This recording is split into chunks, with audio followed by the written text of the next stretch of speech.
فبأي آلاء ربكما تكذبان ذواتا أفنان فبأي آلاء ربكما تكذبان فيهما عينان تجريان فبأي آلاء ربكما تكذبان فيهما من كل فاكهة زوجان فبأي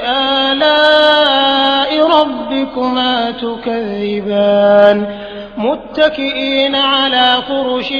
بطائنها من استبرق وجنى الجنتين دان فبأي آلاء ربكما تكذبان فيهن قاصرات الطرف